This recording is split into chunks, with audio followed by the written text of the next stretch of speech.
Abortion is a losing issue for Republicans, yet somehow Republican men who are running for office cannot seem to stop talking about it in ways that are turning a lot of women off, specifically women who will be voting in November.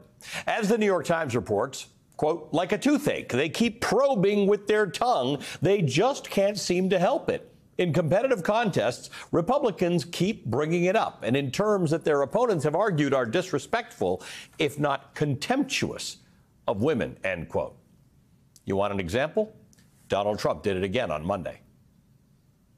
You will no longer be abandoned, lonely, or scared. You will be protected, and I will be your protector. Women will be happy, healthy, confident, and free.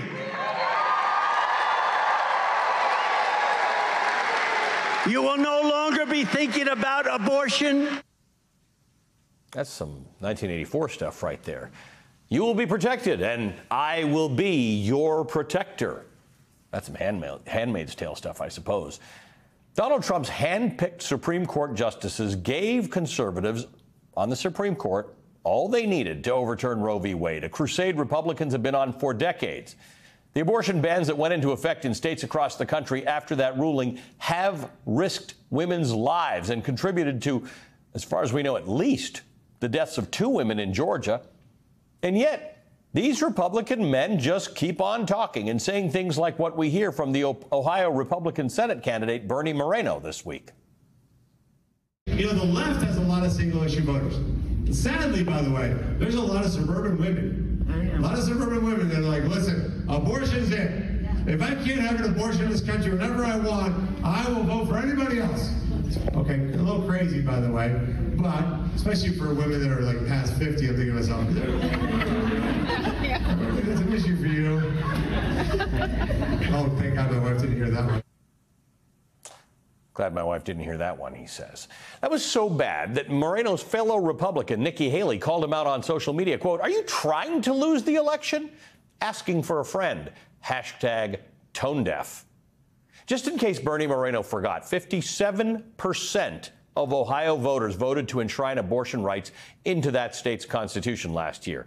That included, by definition, Republicans. Plenty of them. In a red state like Ohio.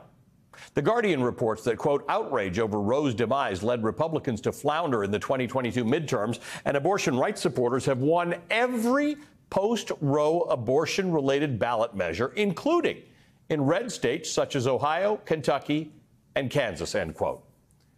And voters in 10 more states will get to vote for similar ballot measures to protect abortion rights, which could be pivotal in key Senate races in states like Arizona, Nevada, Florida, and Montana.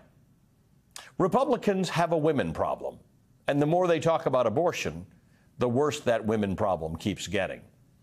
Joining us now is the Democratic Congresswoman Emilia Sykes, who represents Ohio's 13th congressional district. She was one of 2 House Democrats this month who introduced a resolution to reaffirm access to emergency abortion care for all Americans. Representative Sykes, good to have you here on the show. Thank you for being with us.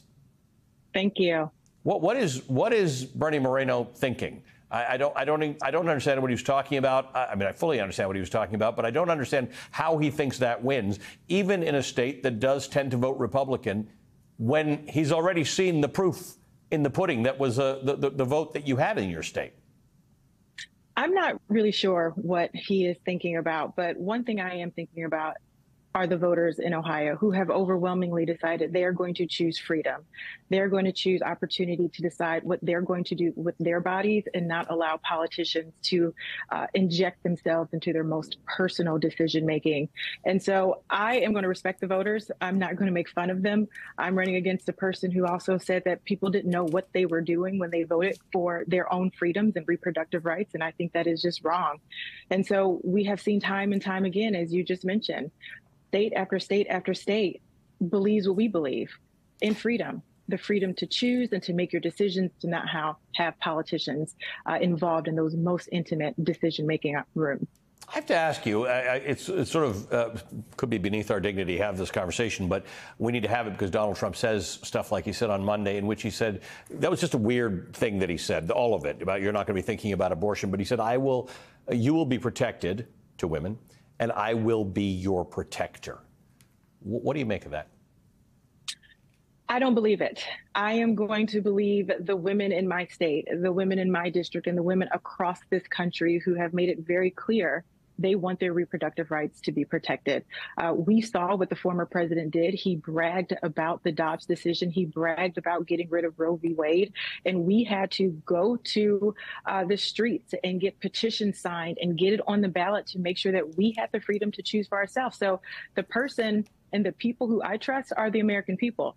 I trust the people in Ohio's 13th congressional district to make decisions for themselves because they know what's best for them. And I just wish that more of my colleagues would believe women when they tell you what is important to them, because they are at least 50%, if not more, of our population, and they deserve to be heard. Are you satisfied that Republicans from Kamala Harris on down are messaging on this as effectively as they can be? I think the people who are messaging on this appropriately are those who respect voters, who respect women, and who respect the opportunities for all of us to live their American dreams how they choose to live it. And we respect freedom. And so what I appreciate about being a part of our caucus and being a part of the Congresswoman who represents my district is we get to have those back and forth conversations. But ultimately, at the end of the day, just like voters did in Ohio, they chose to protect their reproductive freedoms, enshrined it in our state's constitution. And it is my job as their member of Congress to make sure that I protect it, because that's what they asked me to do. Congresswoman, great to have you on the show tonight. Congresswoman Emilia Sykes is a Democrat of Ohio. Thank you for being with us. Thanks for having me.